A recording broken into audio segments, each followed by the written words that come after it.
By now, folks, you've seen the video. I have.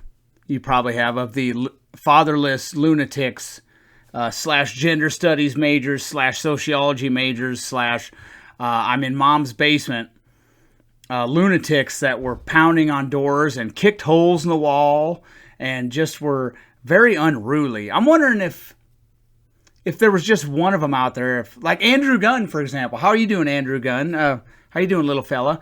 I just wanted to ask you, if you were the only one out there, would you have been pounding on the door? I'm just wondering. Or do they need a large group? But anyway, you've seen the video. Tomi Lahren was going to give a speech, and these lunatics pounded on doors and shouted obscenities and like, I hate my father, and or I don't know who my father is, stuff like that. So you've seen that right now.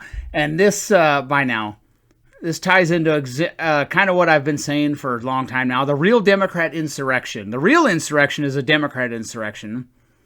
And here it is. One, we're going to disarm everybody. We're going to try. We'll put that in italics. Try to disarm everybody. Or two, when someone like Kyle Rittenhouse or a law-abiding concealed carrier puts an end to the fatherless rioters, they're going to try to throw him in jail for murder. 3, we're going to let a bunch of lunatics out of prison like they've been doing in Memphis, like they're doing in Philly.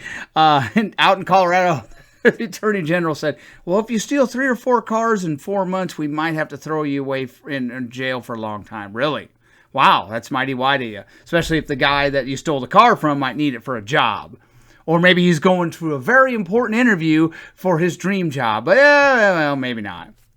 He didn't need that car that bad anyway. Chicago's letting lunatics loose. Baltimore, they got rid of their attorney. They're letting lunatics loose, but I think the citizens of Baltimore maybe have, at least the ones that are sane, have had enough. Half sane have had enough of it. So that's what they're going to do. Disarm everybody. Throw you in jail if you defend yourself from people with Molotov cocktails who want to burn your house or your business down. Throw you in jail. Let criminals loose. And that's the real insurrection. So then, when the nutcases go out and riot to try to get their way, we're gonna get our way by burning stuff down. That'll show everybody. Then nobody's there to stop. Oh, another facet of it. I can't believe I almost forgot this. They're going to either defund the police or intimidate the police into doing no proactive policing in the high crime areas, which means when someone has their purse snatched or gets the hell beat out of them and thrown down on the sidewalk bleeding, there's less of a chance that this person will get caught. So that's the real insurrection, and it's a Democrat insurrection.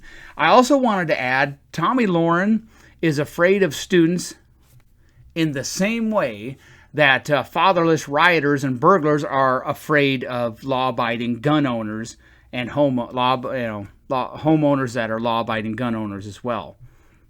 I mean, if you saw the video, I mean, would that make your hair stand up on the back of your neck when you got a couple hundred fatherless lunatics with blue hair out there pounding on the doors? And Andrew Gunn is a journalist. Shout out to you again, Andrew Gunn. How you doing, little fella? Andrew Gunn is a journalist in the same way that Stan Seder is married to his ex-wife. So just a little comment on that.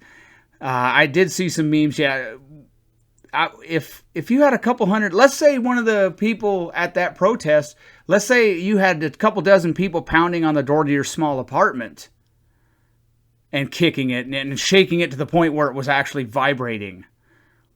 Would that intimidate you, or do you only have that view when you've got a bunch of your buddies with you? That's just kind of weird that you would complain that she's fears that. If you saw the video, you would probably be fearing it, especially, like I said, put yourself in her shoes. Let's say 12 people are banging on the door to your small taxpayer-subsidized apartment. We intimidated at that. So, I don't know, were the protesters in Kenosha intimidated? Did they fear Kyle Rittenhouse? So, a little food for thought. There will be an extended version of this over on Rumble. And I'm not going to upload it on YouTube because YouTube sucks. Have a nice day. Silly me, I needed to add this.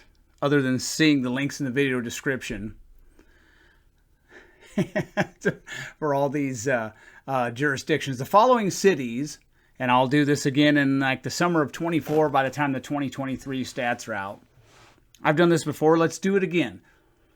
The following cities: Stockton, California; Baltimore, Detroit, Cleveland, Jackson, Memphis, Birmingham, New Orleans, East St. Louis City, Atlanta, Bibb County, Georgia, Dougherty County, Georgia, Montgomery City, Alabama, Baton Rouge, Flint, Michigan, Philadelphia, Pine Bluff, Arkansas, Rochester, New York, Buffalo, Greensboro, North Carolina, Durham, Fayetteville, North Carolina as well, Milwaukee, Dayton, Ohio, Danville, Virginia, Portsmouth, Virginia, Hampton, Virginia, Newport News, Virginia, Petersburg, Virginia, Norfolk, Virginia, Roanoke, Virginia, Richmond, Virginia, Washington, D.C., Compton, California, straight out of Compton, yo, North Little Rock, Arkansas, Wilmington, Delaware, Plug's hometown, Newark, Camden, New Jersey, Chicago, Gary, Indiana, Little Rock, Arkansas, Houston, St. Paul, Minneapolis, Cincinnati, Indianapolis, Albuquerque, Louisville, Syracuse, Kansas City, Missouri, Oakland, Augusta/Richmond County, Georgia, same thing, Savannah, Georgia, and Shreveport.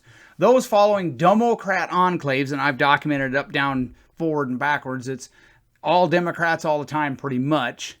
They're all Democrat-dominated cities, some to a bigger extent than others, but from 2018 to 2020, those cities had a homicide rate of 24.856 per 100,000. The U.S. homicide rate from 2018 to 2020 was 5.533 per 100,000. Their homicide rate was collectively 4.5 times higher than the U.S. average. Those cities had 14 homicides every single day from 2018 to 2020. How many mass shootings is that? How many homicides per day will those Democrat enclaves have 2021 to 2023? I'll wager it's higher. So the next time you hear some Democrat talking about an insurrection, it's your cities. It's voters in your cities, and it's in jurisdictions where your party has been in power for decades. There are a number of Republican-leaning states with high homicide rates, but the places where the homicide rates are spiking are in areas run by Democrats with a lot of black-on-black homicide, a lot of fatherless children, and a lot of working-age people taking a break from working. Have a nice day, and now I can say, don't thank me now for the information.